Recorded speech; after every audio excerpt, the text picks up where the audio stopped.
நீயும் என்னை பிரிந்தால் எந்தன் பிறவி முடியுமே.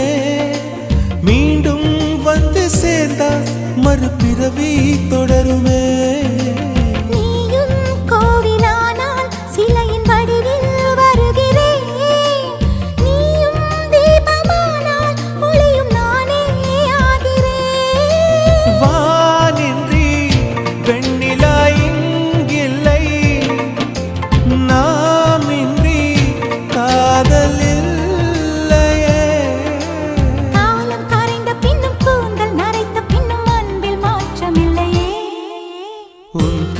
சொல்ல ஆசைதான், உள்ளம் முருக ஆசைதான், உயிரில் கரையாசைதான் ஆசை.